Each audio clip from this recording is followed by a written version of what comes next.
Evaluating someone's intelligence is often done by measuring their IQ score. Yet, there's a growing chatter online suggesting visual cues as quick indicators. Some even claim you can gauge someone's brain power by examining something as simple as their fingernails.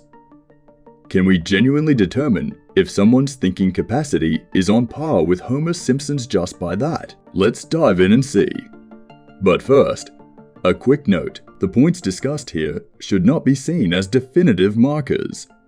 While many are rooted in scientific studies, they can't fully capture the diverse nuances present in the global population. Number 9. Toes. Throughout the ages, abnormal foot proportions have been traditionally associated with intelligence. The most famous example, perhaps, is the medical condition known as Morton's toe. Long story short, if you have a much bigger index toe than the actual big hallag toe, then it is said that you have a good capacity for mental acuity. Several other cultures also followed similar traditions of valuing bigger toes than the usual big toe. In fact, another term for Morton's toe is Greek foot. One direct explanation as to why the big toe phenomenon has been linked to intelligence is that Morton's toe is often genetic in nature, which means the trait is passed down through families and is then correlated to the inheritance of certain biological characteristics. It is most likely that intelligence eventually became the most important out of all these traits, and was the one that got associated with this physical condition. Number 8. Fingers and nails. The lunula, which is the white crescent thing in your fingernails, is believed to have been linked to overall body health for many centuries. The ancient Chinese in particular believed that the middle finger's lunula is said to be affected by the body's cardiovascular and nervous system. For example, higher susceptibility to stress, and thus lower mental performance, is often attributed to the formation of the lunula. As promising as it sounds, however, this is yet to be clinically proven, and is often regarded as a traditional superstition. As for fingers, one specific research paper at the University of Alberta showed a possible relation between intelligence and the digit ratio, which is the average predicted finger lengths in accordance to hormone production levels, and thus body development rates.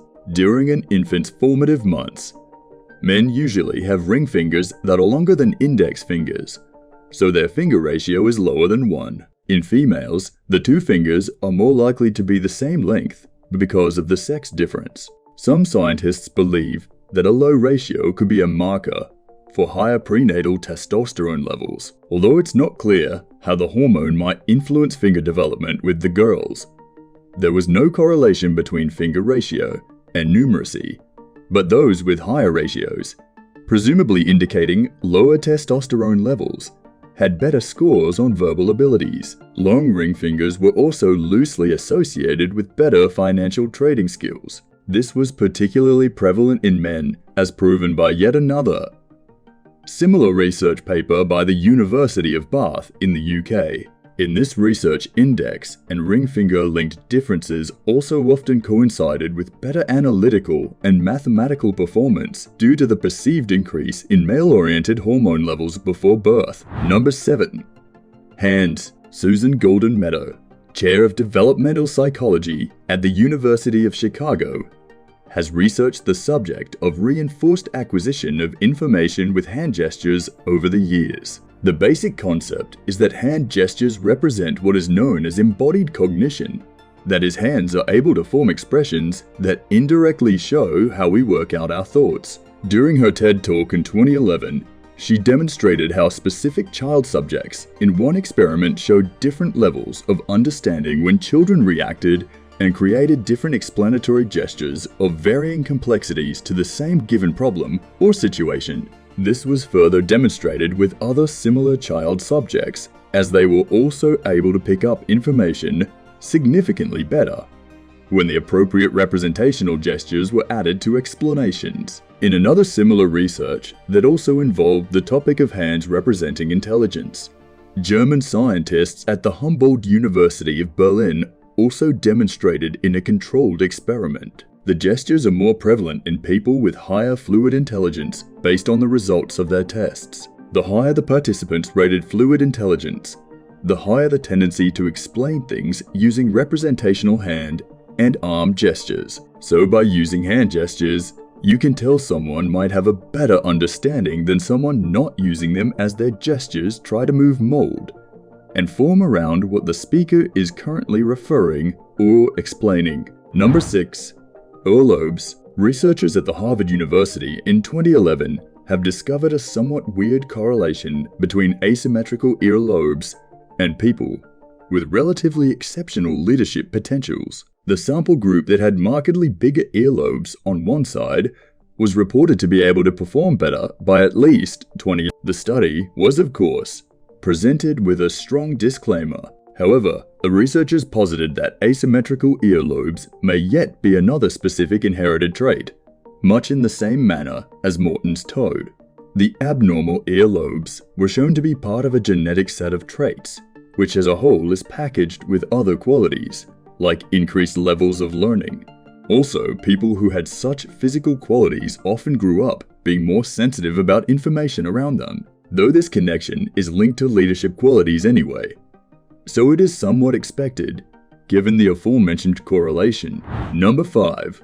Hair. The specific tidbit that led to a widespread debate related to hair and intelligence is attributed to a supposed research project conducted in the 1990s, led by psychiatrist Dr. Aika Uti Ilyas. The study focused on medical students in the United States, and the results have pointed that at least 45 of the better trained and educated sample were actually hairier than the rest. The study even looked at the top IQ levels of at least 117 Mensa members, with almost all of them observed to also have thick body hair. Unfortunately, the research did not indicate the cause of this correlation, so we're unsure as to whether body hair is really attributed to higher intelligence. This could well be just another form of generation inheritance. Simply put, people from the past just happened to have found wise men, who also by chance were bushy to be more attractive, thus seeding a new generation that have both specific traits. Number 4.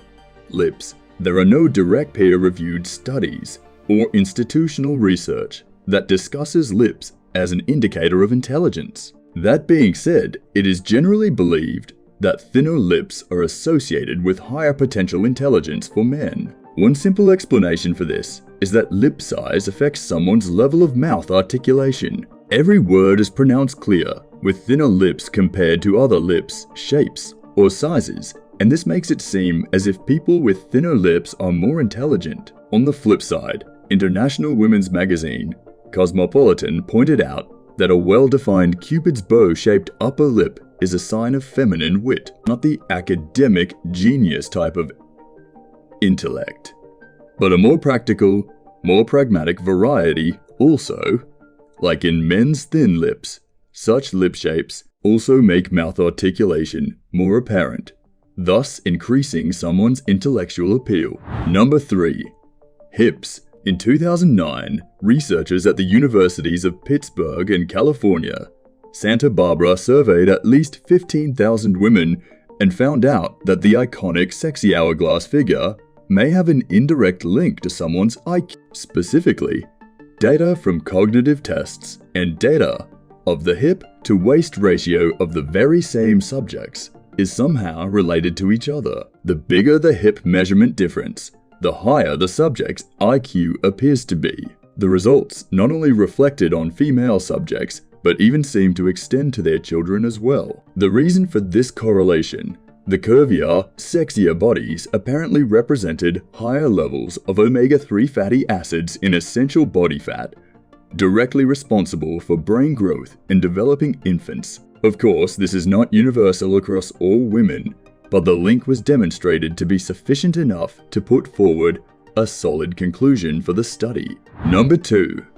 Head. Determining someone's intelligence from the size of their head is a far more understandable concept than any other on this list, because obviously it would suggest they have a bigger brain, barring any extreme artificial cranial deformation practices. The general estimate according to the Scientific American is that there is a variability of about 9 to 16 in overall mental acuity when the difference in head size is considered. In this case, there really is a tangible difference, especially considering the difference of humans compared to other similarly intelligent creatures with larger brains such as dolphins, octopus, and elephants. Unfortunately, this somewhat unimpressive variance factor also means that even with the size relation, the difference won't be that of a genius in fact, due to various performance factors. This may not even be apparent unless we're talking about direct memory evaluation. In addition, the ratio of a person's head size in comparison to the rest of the body is also considered thus taller. People won't necessarily have the default advantage. Before I reveal the most amazing example, I'd like to remind you to subscribe if you've enjoyed this video. We upload amazing fact-filled list videos daily. Also, make sure to click that bell icon to stay updated, or you'll regret missing out on some amazing knowledge that could have filled your brain. Now let's get back to it. Number 1. Eye color. Eye color has never been proven to have any significant factor in determining one's personal intellectual capacity. It is more of an ethnicity thing, and as such, a person's related eye color will more likely show signs of mental acuity that reflects the dominant personality and culture associated with the color. With that said, the eye color that is most closely related to wit and innovative thinking is green. Green lines are typically developed from a combination of vastly different surface pigmentation, indicating a relatively varied gene pool among those who have it. People who have green eyes also usually have ancestries traced to areas close to North, Central and Western Europe. This combination of genetic diversity is thought to lead to signs of higher intelligence. Do my explanations resonate with you, or do you view them as mere coincidences? Share your thoughts in the comments below, and thank you for tuning in.